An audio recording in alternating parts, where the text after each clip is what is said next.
नमस्कार, आदाब। मैं खुशबू अख्तर और आप देख रहे हैं पल पल न्यूज। दोस्तों, हक और बातिल की इस जंग का आज 106वां दिन है।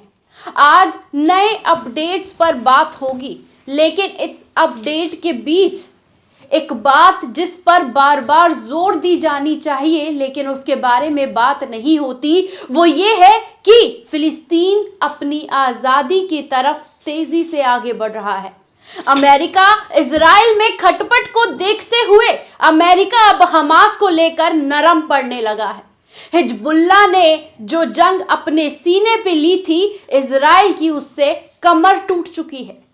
और तो और यमन जिस तरह से लाल सागर में मोर्चा संभाले हुए है, उससे भी इजराइल की फाइनेंशियली कमर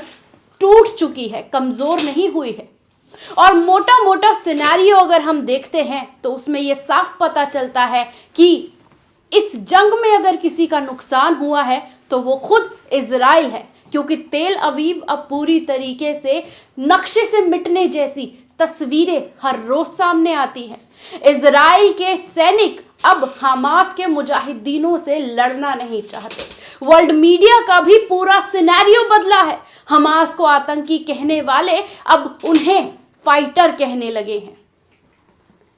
और फिलिस्तीन जिस तरह से अपनी आज़ादी की तरफ आगे बढ़ रहा है और जंग के दायरे कैसे कैसे किस किस मोर्चे पर खुल रहे हैं, उसी पर बात करने के लिए हमारे साथ पल पल न्यूज़ के एडिटर नदीम अकरम भाई जुड़े हैं, जिनसे हम हर बारीक पहलू पर बात करेंगे, क्योंकि इन 106 दिनों में जितना बारीकी से काम उन्होंने किया है, उतनी ही ज़्यादा पकड़ इस जंग और आज़ादी की जो लड़ाई है उस पर उनके पास जितना ज़्यादा ज्ञान है, वो समझने के लिए हम आज इस पर बात करेंगे। नदीम भाई, मेरा पहला सवाल आपसे ये है कि हमास से इजराइल जीत नहीं सकता, ये पूरी दुनिया मान चुकी है, लेकिन अब अमेरिका का भी इजराइल को ये साफ चेतावनी दे दी गई है। क्या है कुछ, कैसे समझा जाए इस प्रकरण को? खुशबू, जो कि अमेरिका की तरफ से ये स्टेटमेंट आया है और ख़ासतौर पर अमेरिका के अंदर चुनाव होने वाले हैं 2024 में। बाइडेन की विदाई जो है वो तय है, क्योंकि ये कसम ज़रूर खाई गई थी कि बाइडेन की कसम हमास हो जाएगा ख़त्म। पर पहला राजनीतिक जनाजा जो है वो जो बाइडेन का निकलने जा रहा है, जिसकी तस्वीरें लगभग साफ हो चुकी हैं। और बाइडेन चाहते हैं कि सीज फायर जो है वो हो जाना चाहिए और ये जंग जो है वो अब ख़त्म होनी चाहिए। अब जंग का दायरा नहीं बढ़ना चाहिए, क्योंकि जंग को लेकर के अमेरिका जो है खुल करके इजराइल के साथ जिस अग्रेशन से था, क्योंकि हमने वो तस्वीर देखी कि जैसे ही फोन जो है जाता है कि हमास द्वारा इजराइल के अंदर 7 अक्टूबर को घुस करके हमला हुआ, तो 8 अक्टूबर के दिन जो है खुद जो बाइडेन गले मिलने के लिए जो है बेंजामिन नेतन्याहू से वहां पहुंच जाते हैं और वो साफ तौर पर ये कहते हुए दिखाई देते हैं कि हमें मालूम है कि बेंजामिन नेतन्याहू के लिए ये जंग जो है आसान नहीं होने वाली। इस जंग में इजराइल के खिलाफ कई मोर्चे खुलेंगे और यह बात अमेरिका को बखूबी पता था। और अमेरिका को सुपर पावर होने का अपना घमंड था कि मैं सुपर पावर हूं और सुपर पावर जो है सब कुछ खत्म तबाह कर सकता है। और रही टेक्नोलॉजी एकदम दुरुस्त जो है वो खासतौर पर है इजराइल के पास, और उसी टेक्नोलॉजी से जो है हमास को भी एक बार में ठिकाने लगा देंगे, हिजबुल्लाह को भी एक बार में ठिकाने लगा देंगे। महज जंग जो अमेरिका सोच करके चला था कि ये जंग महज 20 से 22 दिन या हद मार करके 30 दिन तक चलेगी, क्योंकि इससे पहले भी जब जंग हुई तो वो 47 दिन या 60 दिन तक चली थी। और ये जंग जो है आज 106 दिन पर पहुंच चुकी है। अमेरिका ने अपना, जो बाइडेन ने एक आंकड़ा लगाया था कि अगर ये जंग अक्टूबर में चलती है तो लास्ट दिसंबर तक आते आते ये जंग को समाप्त हो जाना चाहिए था। और लगातार हथियार आपने बीच में देखे होंगे कि जबरदस्त तरीके से हथियारों का जखीरा जो है दिया जा रहा था इजराइल को, और ये साफ तौर पर उन्होंने कह दिया था कि बस आपके पास दिसंबर तक का समय है, आप जल्द से जल्द इस जंग को खत्म कीजिए। और बीते 106 दिन के जंग में ना तो हमास खत्म हो पाया, ना हिजबुल्लाह को वो ठिकाने लगा पाए। इवन हिजबुल्लाह लेबनान के बीच में अगर देखा जाए तो 106 के आसपास जो है, 100 से ज्यादा के आसपास अगर माने जाए तो हिजबुल्लाह के जो मुजाहिदीन हैं वो शहीद हुए हैं। और इसी के साथ साथ इससे कई गुना तादाद में हिजबुल्लाह ने भारी नुकसान पहुंचा दिया है, जिसको लेकर के तमाम सवाल जो है बार बार हो रहे हैं। क्योंकि हमने जंग के दौरान भी बातचीत में बता दिया था कि इस जंग को पूरी की पूरी अपने सीने पे लेने का काम जो है वो हिजबुल्लाह द्वारा किया गया, और उसके रिजल्ट जो है वो बखूबी दुनिया ने देखे, देश ने देखे कि किस तरीके से जंग के दायरे बढ़ रहे हैं। अब मसला ये हुआ कि दोनों को अपने सुपर पावर पर घमंड था कि भाई हम जाएंगे, खत्म कर देंगे, पर वो चीज खत्म नहीं हो पाई। क्योंकि नेतन्याहू ने अमेरिका से ये कहकर के हथियार मांगे कि भाई आप हमें हथियार दीजिए, हम जाएंगे, खत्म करके आ जाएंगे, इसमें ज्यादा सोचने समझने की कोई जरूरत नहीं है। और ये कहा कि हम जो है किसी चीज के लिए सीज फायर नहीं करेंगे, हम कुछ नहीं करेंगे, हमास से अपने बंधकों को छुड़ा करके लाएंगे, हमास के सारे ठिकानों को खत्म कर देंगे, हमास के जितने भी लड़ाके हैं 80,000 के आसपास उनको खत्म कर देंगे और तमाम चीजें खत्म हो जाएंगी। पर बीते 106 दिन के जंग की अगर बात करें खुशबू, तो एक भी जो स्टेटमेंट अमेरिका से दे करके इजराइल ने शुरू की थी, बेंजामिन नेतन्याहू ने शुरू की थी, वो 106 दिन में ऐसी कोई भी स्टेटमेंट पर खड़े नहीं हो पाए हैं। और यही बात जब देखा था कि 7 अक्टूबर को जंग शुरू हुई, 9 अक्टूबर से हिजबुल्लाह ने अपना अग्रेशन दिखाना शुरू किया, और जब लेबनान से भी हमले होने लगे तो इजराइल उसे हल्के में लेने लगा कि नहीं, छोड़िए, हटाइए, कोई बात नहीं, हम आगे जाएंगे, अंदर घुसेंगे। तब इस्लामिक रेजिस्टेंस यमन की तरफ से भी ये अल्टीमेटम दे दिया गया कि अमेरिका अगर इस जंग में कूदा तो हम आपके ऊपर भी हमला करने से बाज नहीं आएंगे। और पूरा लाव लश्कर मतलब इस तरीके से दिखाया जाने लगा कि कनाडा की सेना जो है गाजा के अंदर घुस गई, अमेरिका की सेना गाजा के अंदर घुसी, इवन ब्रिटेन की घुसी, फ्रांस की सेना घुसी, दुनिया भर की फोर्सेस जो है लेकर के आप गाजा के अंदर घुसे, और आपने अपने दम पर एक भी बंधक को रिहा नहीं करा पाए। क्योंकि गोदी मीडिया में भी ये चला, इंटरनेशनल मीडिया ने भी कहा कि भाई अब हमास के जो लड़ाके हैं वो इजरायली के खतरनाक सैनिकों को देख करके थर-थर कांपने लगे, उन्होंने बंधकों को रिहा कर दिया। और जिसकी तस्वीर उन्होंने साझा की, अगले दिन स्टेटमेंट के साथ खुद हमास जो है वीडियो सर्कुलेट करके बताते हैं कि भैया जिसको ये बोल रहे हैं कि हमने छुड़ाया, हमने खुद छुड़ाया अपने उस पर। और फिर आपने सीज फायर का वो दौर देखा कि 7 दिन के लिए जब जंग रुकी तो 7 दिन के दौरान जो है खुद हमास की हर एक शर्त को मान करके बेंजामिन नेतन्याहू ने कदम बढ़ाए, एक के बदले 3, जो कि साफ तौर पर कहा गया कि हम आपके एक बंधक को रिहा करेंगे, आप हमारे 3 जो फिलिस्तीनी हैं उन्हें अपनी जेलों से रिहा करेंगे। अगर 11 यहां से बंधकों को छोड़ा जा रहा था तो 33 रिलीज हो रहे थे, 14 यहां से थे तो 42 वहां से छोड़े जा रहे थे। तो कुछ वो एक भी बंधक जो है वो इजराइल अपने दम पर रिहा नहीं करा पाया। और जब 106 दिन के रिजल्ट को साफ तौर पर जो बाइडेन ने देख लिया तो जो बाइडेन को ये स्टेटमेंट देना पड़ा कि आप सीज फायर कीजिए, क्योंकि आप हमास को नहीं हरा सकते और आप अपनी हार को स्वीकार कीजिए। जब आप देख रहे थे तो लगातार हम लोग इन तस्वीरों को देख रहे थे, इंटरनेशनल मीडिया, गोदी मीडिया खुद ये बता रहा था कि देखिए ऐसा कोई दिन नहीं बीत रहा, ऐसा कोई घंटा नहीं बीत रहा जब जो बाइडेन खुद बेंजामिन नेतन्याहू को फोन करके जो है उधर का हालचाल नहीं जान रहे कि क्या चल रही है, क्या बड़ी अपडेट है, क्या छोटी अपडेट है। वो फोन कॉल का संपर्क जो है अब टूट चुका है, क्योंकि बाइडेन ने यह मान लिया है कि वो गाजा के अंदर हार चुके हैं और इजराइल ये एक्सेप्ट नहीं कर पा रहा है। और इसका नतीजा ये हुआ है कि जो सीज फायर का और फिलिस्तीन को आजाद कर देना चाहिए, ये जब बोला गया बाइडेन की तरफ से तो आज उसे साफ तौर पर खारिज करने का काम जो है बेंजामिन नेतन्याहू के जरिए किया गया है। क्योंकि हमास को जो आतंकी बताया जा रहा था वही इंटरनेशनल मीडिया, जैसे कि आपने कहा कि अब फाइटर बताने लगा है, मुजाहिदीन लिखने लगा है, जो लड़ाके शब्द का इस्तेमाल किए जा रहे थे वो सैन्य ब्रिगेड लिखने लगा है। ये चेंज जो, ये तब्दीली जो है वो खुद हमास ने जो जिस तरीके से इजरायली सैनिकों का सामना किया और जो वीडियो सर्कुलेट करके दुनिया के सामने बताया कि हम क्या कर रहे हैं और हमारे बारे में क्या कुछ बताया जा रहा है। नदीम भाई, 106 दिनों में जिस बात पर बात नहीं हुई वो ये बात है कि मुसलमानों के ऊपर नरसंहार हो रहा है, अत्याचार नहीं हो रहा। 57 मुस्लिम देश शांति प्रिय देश बनकर खामोशी से तमाशा देख रहे हैं। दूसरी ओर हम देखते हैं ईसाई धर्म की तरफ,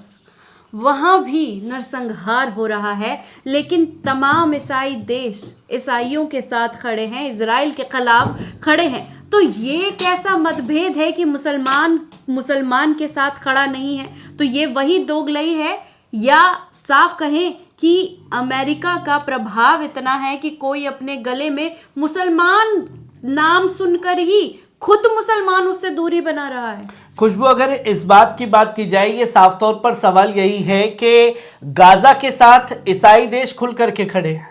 पर मुस्लिम देश जो हैं वो बगले झांक रहे हैं कि अबे ये गया वो गया, नहीं गया, चलो देखते हैं कि वो ईरान क्या कर रहा है। ईरान ने स्टेटमेंट दे दिया, अभी यार हम भी स्टेटमेंट दे देते हैं, चलो कुछ नहीं समझ में आता निंदा कर देते हैं। अब दूसरे देश ने निंदा की है, तो टर्की की अगर बात की जाए, रसब तैयब एर्दोगन की, तो यार अब इन लोगों ने तो निंदा कर दी, मैं क्या करता हूं, मैं सीधा इजराइल को धमकी दे देता हूं। तो एर्दोगन सीधे धमकी देने पर उतर आ जाते हैं कि हम ये कर देंगे, अग्रेशन दिखा दिए और कैमरे के आगे चीख चिल्ला दिया कि भाई हम ये कर देंगे, पर कोई ऐसा कदम जो है नहीं उठा पाया जो साउथ अफ्रीका ने उठाया। क्योंकि जो काम खासतौर पर करना चाहिए था मुस्लिम देशों को, अब इसको भी आप साइड रख दीजिए कि मुस्लिम देशों ने आखिरकार क्यों जो है इंटरनेशनल कोर्ट में लेकर के इस मामले को नहीं गए। अब जंग के उस दौरान की बात की जाए, सीज फायर की, क्योंकि हमने सीज फायर का वो दौर देखा, सीज फायर के दौरान जो चीजें लोगों के सामने आई उसमें यह साफ तौर पर देखने को मिला कि तमाम जितने भी मुस्लिम देश हैं, कोई भी एक कड़ा स्टेप, मतलब ठोस कदम गाजा के लिए नहीं उठा पाया कि भाई आपकी हिम्मत कैसे हुई कि वहां पर पानी बंद कर दिया, दवाई बंद कर दिया। आपको उंगली यूं करके दिखाने की बात थी कि आपने बंद कैसे की, पर यहां क्या हुआ कि यार प्लीज पानी खोल दीजिए, यार वहां पर लोग मर जाएंगे, यार जलालत हो रही है हमारी, यार ये हो रहा है वो हो रहा है। अब जब कुछ बचा नहीं है गाजा में, क्योंकि मैं ये मान रहा हूं कि गाजा पूरा तबाह बर्बाद हो चुका है, पर गाजा तबाह बर्बाद होने के बावजूद भी अपनी आजादी की लड़ाई लड़ रहा है। इस बात को कोई एक्सेप्ट नहीं कर पा रहा है, और आप आज नहीं तो कल देखेंगे, क्योंकि मैंने जंग के दौरान ये कहा था, आपने भी कई बार ये सवाल पूछा कि क्या लगता है कि फिलिस्तीन आजाद होगा या नहीं होगा, क्योंकि अब जिस तरीके से मोर्चे खुल रहे हैं, जिस तरीके से शिद्दत झड़पें हो रही हैं, फिलिस्तीन को आजाद होने से कोई अब रोक नहीं पाएगा। और ये बस इजराइल को एक्सेप्ट करना है कि वो ये जंग हार चुका है, क्योंकि हमने ये चीजें देखी कि गाजा के लिए जब आपको ठोस कदम उठाना था तब आप बगले झांकते हुए नजर आए। गाजा में नरसंहार हो रहा है, चाहे आप बात करें कतर की, आप बात करें सऊदी अरब की, आप बात करें इजिप्ट की, क्योंकि ये वो देश हैं जो सिर्फ और सिर्फ कठपुतली बन करके खड़े हुए हैं। अगर एक कठपुतली वाला खेल हम सब ने देखा है कि गुड्डा एक गुड़िया वाला होता है, उसकी उंगलियों पर होता है कि कैसे किसको कब नचाना है, तो वो जो कठपुतली का हंटर जिसके हाथ में है वो है अमेरिका। और अमेरिका के कहने के बाद जो है कोई कड़ा कदम उठाया गया, क्योंकि अभी ब्लिंकन का दौरा जो है वो सुपर फ्लॉप रहा है मिडल ईस्ट में, क्योंकि वो गए यमन के खिलाफ मनाने के लिए। और दूसरी जो चीजें प्रस्ताव रखी गई कि भाई जो नुकसान हुआ है वो नुकसान गाजा के अंदर है, अब जो भरपाई होगी वो कैसे होगी, क्योंकि जो धरोहरें थी, क्योंकि 1500 साल 2000 साल की ऐसी ऐसी मस्जिदों को इजराइल ने शहीद किया है, और वो धरोहरें जो इतिहास मुसलमानों का मिटा दिया गया, वो इतिहास हर एक जनरेशन को याद करने की जरूरत है, जिनके जहन में ताजा होगा। पर अफसोस इस बात का है कि वो अब उस धरोहर को देख नहीं पाएंगे,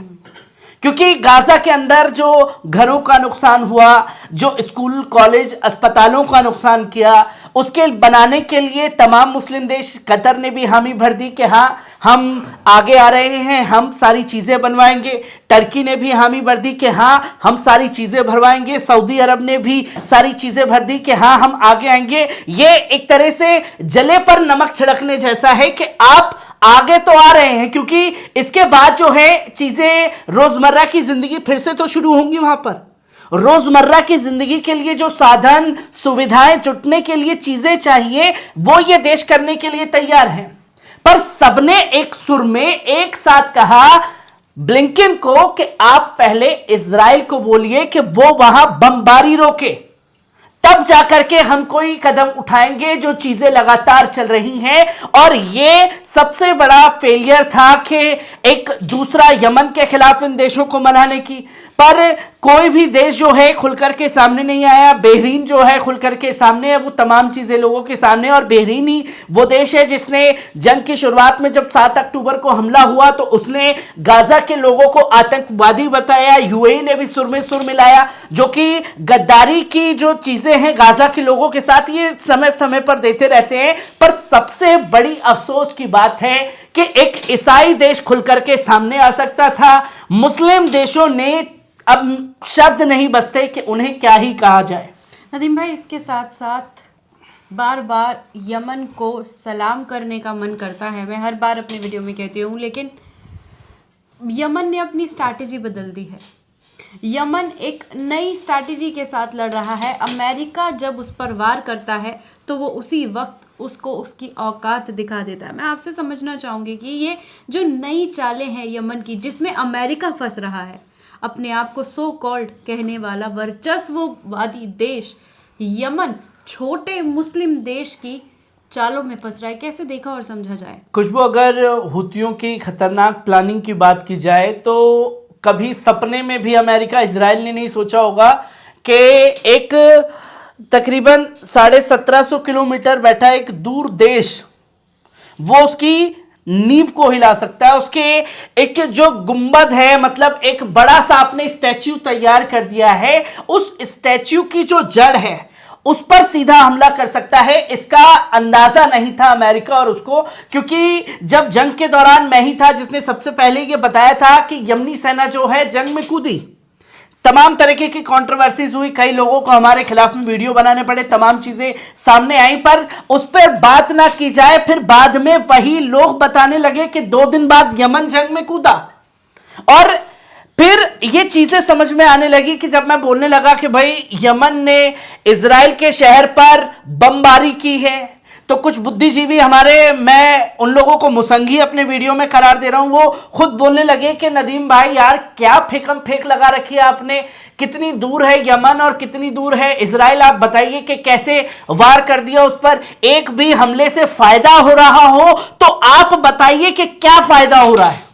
क्योंकि वो ड्रोन छोड़ते हैं तो वो जाकर के गिरता है सीरिया के अंदर, ये ड्रोन छोड़ते हैं यमन से अगर मिसाइलें जाती हैं तो वो जॉर्डन में जाकर के गिरती है, ये अगर मिसाइल दोबारा मारे तो वो मिस्र में जाकर के गिरती है। उस वीडियो को दिखा दिया, बोले लोग तो कह रहे थे कि भाई यमनी सेना जंग में कूदी है। यमन के हमले से कोई खास फर्क इजराइल के ऊपर नहीं हो रहा है, और ये स्ट्रेटेजी को यमन ने बखूबी समझा और यमन ने अपनी जो खतरनाक प्लानिंग थी वो चेंज कर दी, और उसने सीधे तौर पर लाल सागर में इजरायली जहाज को कब्जे में ले लिया और ये ऐलान कर दिया कि लाल सागर से जहां हमारा तंबू और बंबू है, हम वही गाजा के लिए अपना झंडा गाड़ देंगे और इजरायली जहाजों को निशाना बनाएंगे। अब इजरायली जहाजों का जो गैलेक्सी था, सबसे बड़ी शिपिंग कंपनी, और शिपिंग कंपनी में सबसे बड़े बिजनेसमैन का वो जहाज, उसको कब्जे में ले लिया।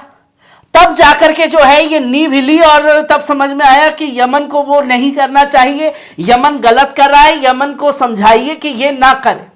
और फिर भी जो है इजराइल के जहाज को निशाना बनाने के बाद इजराइल ने अपना गुरूर नहीं छोड़ा, गाजा के अंदर नरसंहार नहीं छोड़ा। तो फिर यमन ने ऐलान किया कि भाई हम जो है अब इजराइल की तरफ जाने वाले हर जहाज को निशाना बनाएंगे, चाहे वो दुनिया में कहीं का भी जहाज हो। उसने नॉर्वे के जहाज को, स्पेन के जहाज को और जर्मनी के जहाज को, इन तमाम देशों के जहाज को, कई ऐसे मतलब 30 से ज्यादा ऐसे जहाज हैं जो दूसरे देशों के थे, इजराइल के संपर्क में थे, इजराइल की तरफ जा रहे थे, उनको उड़ाने का काम किया।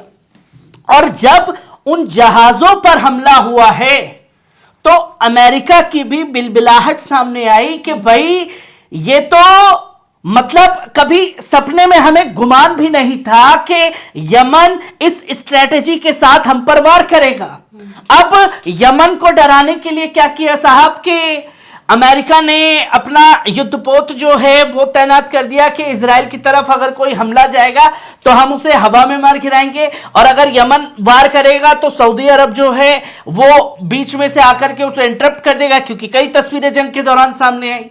यमन ने अपनी जो स्ट्रेटेजी थी पूरी चेंज की, जहाजों को निशाना बनाना शुरू किया। जहाजों के साथ साथ जब यमन पीछे हटने को तैयार नहीं हुआ तो अमेरिका, ब्रिटेन, पहले ये सामने आया कि 20 देशों का झुंड सामने आएगा। अब यमन के खिलाफ जाने के लिए मतलब सीधे तौर पर अंसारुल्लाह से पंगा लेना। अब अंसारुल्लाह वो ग्रुप जो 10 साल तक सऊदी अरब से जंग लड़ा, यूएई के साथ जंग लड़ा, और जंग के नतीजे सबको पता है कि कैसे यमन ने मुकाबला किया है। और ये वो देश हैं जिनके पास खुद अमेरिकी हथियार थे, और वही अमेरिकी हथियार जो हैं अब दोबारा से यमन के ऊपर इस्तेमाल हो रहे हैं, क्योंकि सऊदी अरब और यूएई के साथ जो मिलकर के जंग हुई, क्या नतीजे हैं उसमें सुपर फ्लॉप जो है पहले भी अमेरिका हुआ, क्योंकि तब सामने से अमेरिका नहीं आ सकता था, क्योंकि भाई आप लोगों की, क्योंकि ये पॉलिसी रही है अमेरिका की, मुस्लिम देशों को आपस में लड़ाओ, एक देश को अपने हथियार भेजो, दूसरे देश अगर कंट्रोल में आ गया तो उससे जी भर के तेल लूटो। यहां पर यह पॉलिसी को धक्का लगा और यमन ने सबसे बड़ा रोड़ा डाल दिया, और जब यमन ने यह रोड़ा डाल दिया तो अमेरिका हताश परेशान के क्या किया जाए। फिर यमन ने सर्जिकल स्ट्राइक की, यमन ने सर्जिकल स्ट्राइक की, और उससे पहले 10 जो हूती थे उन लोगों को शहीद किया, उनके जो सेना के लड़ाके थे उन्हें शहीद कर दिया। फिर उसके बाद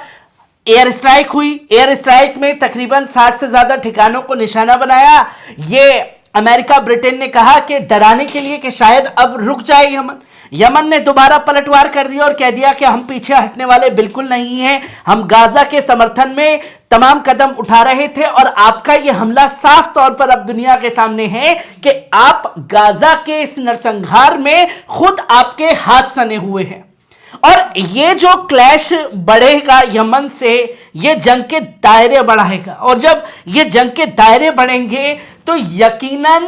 अमेरिका और इजराइल के लिए बड़ी मुसीबत जो है सामने आएंगी, क्योंकि अब इन्होंने मुखिया बना करके ब्रिटेन को आगे कर दिया यमन के खिलाफ। अब अभी एक रिपोर्ट मैंने देखी जहां इंटरनेशनल मीडिया साफ तौर पर कह रहा है कि जो लेजर बम है उसका इस्तेमाल ब्रिटेन जो है हूतियों के ऊपर करने जा रहा है, पर लेजर बम जो इस्तेमाल होंगे उससे जो नुकसान हूतियों को होगा और उसके बाद जो पलटवार होगा, क्योंकि आप किसी के ऊपर वार करेंगे, आप अपनी ताकत दिखाएंगे, दूसरा वाला तो है नहीं कि भाई आओ मेरे गाल पे चांटा मार दो, मैं तो खामोश बैठूंगा, यार तुमने मुझे मार दिया। अब इजराइल की तरह मैं रोने तो लगूंगा नहीं कि भाई मुझे मार दिया, मुझे समर्थन दो, मुझे मार दिया, मुझे मार दिया। यमन ने साफ तौर पर कह दिया कि आप हम पर वार करेंगे, हम इतना दुगनी तरीके से आपके ऊपर वार करेंगे। और ये हूतियों की या कहीं अंसारुल्लाह की या यमनी सेना की जो खतरनाक स्ट्रेटेजी थी,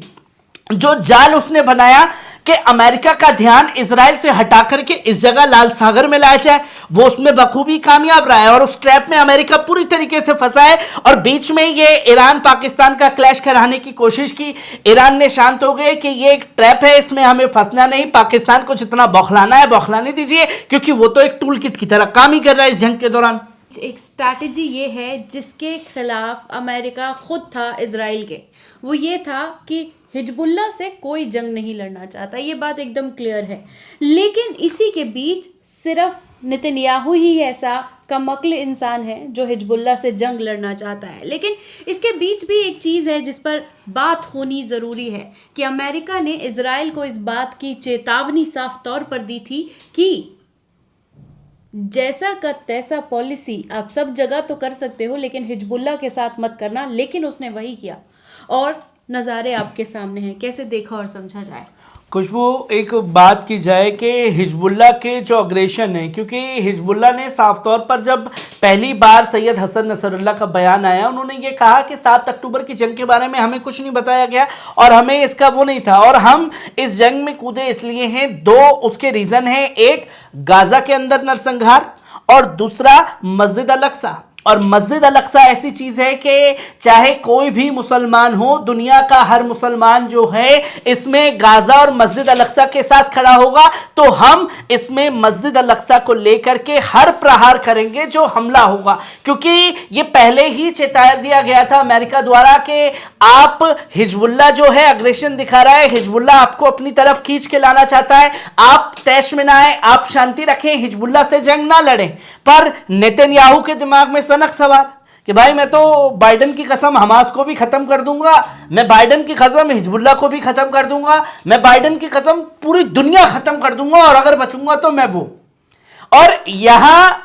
हिजबुल्लाह का जो अग्रेशन है 2006 की जंग में भी था, जैसे को तैसा जवाब देना। अगर आप हिजबुल्लाह की तरफ 10 बम छोड़ेंगे तो वो 20 बम आपकी तरफ छोड़ रहा है, आप उसके एक सैनिक मार रहे हैं तो वो चुन चुन करके आपके 10 सैनिकों को ढेर कर रहा है, पूरे पूरे बेस को उड़ाने का काम कर रहा है। और जब इस जंग के कुछ दिन बीत गए, सीज फायर से पहले ही ये ऐलान किया गया कि अभी तो हमने अपने तरकश के तीर निकाले ही नहीं है। वो तरकश के तीर है उनकी फुरकान मिसाइल जो 350 से 500 किलो की है, और अपना ड्रोन जो अबाबिला ड्रोन है उसका इस्तेमाल ही नहीं किया था। ये जंग के 50 दिन से पहले की बात है जब मेन खतरनाक हथियार इस्तेमाल ही नहीं किए गए, बड़ी बड़ी मिसाइलें इस्तेमाल नहीं की गई। और तब लोगों का सवाल था कि नदीम भाई आप तो कह रहे थे कि यार हिजबुल्लाह के पास इतनी बड़ी मिसाइलें हैं, एक बार में छोड़ करके इजराइल को इस साले को मिटा दो। पर यहां जंग लड़ना आसान नहीं है और जंग के नतीजे जो आएंगे वो भी आसान नहीं होते, क्योंकि स्ट्रेटेजी होती है। ये नहीं कि गए सामने वाले को खत्म कर दिया, क्योंकि इसी स्ट्रेटेजी के साथ नेतन्याहू चला और नेतन्याहू को अंदाजा नहीं था कि इतने मोर्चे खुलेंगे, क्योंकि सीरिया इराक में हम इस्लामिक रेजिस्टेंस को भूल रहे हैं, उसने भी हमले शुरू कर दिए। कताइब हिजबुल्लाह ने मारा, अन नुजाबा ने मारा और तमाम संगठन जो हैं वो लगातार अमेरिकी बेसिस पर काम कर रहे हैं। और जब हिजबुल्लाह की तरफ से जैसे को तैसा प्रस्ताव मिलने लगा तो अब अमेरिका जो इजराइल को समझा रहा था कि भाई आप मत जाएं हिजबुल्लाह के खिलाफ, तो अब यह समझाने का दौर, जो धमकी देने का जो तौर तरीका था अमेरिका का, पूरा बदल गया, नरम पड़ गए हिजबुल्लाह के खिलाफ तेवर। और अब वो जो बाइडेन जो है अपील कर रहा है हिजबुल्लाह से कि आप इजराइल के खिलाफ जैसे को तैसा पॉलिसी इस्तेमाल नहीं कीजिए, क्योंकि इजराइल इस हालत में नहीं है कि वो अपना पाए। और जो अपील की गई हिजबुल्लाह से, उसे हिजबुल्लाह ने साफ तौर पर इनकार कर दिया, खारिज कर दिया कि हम पीछे हटने वाले नहीं हैं, हम जिस तरीके से वार कर रहे थे ये वार हम वैसे ही करेंगे, क्योंकि अब ये बात गाजा मस्जिद अल अक्सा की नहीं बल्कि हमारे ऊपर आ चुकी है, क्योंकि हमारे भी लोगों को घर में घुस करके आपके इजराइल ने मारा और अब इजराइल को कोई बचा नहीं सकता है।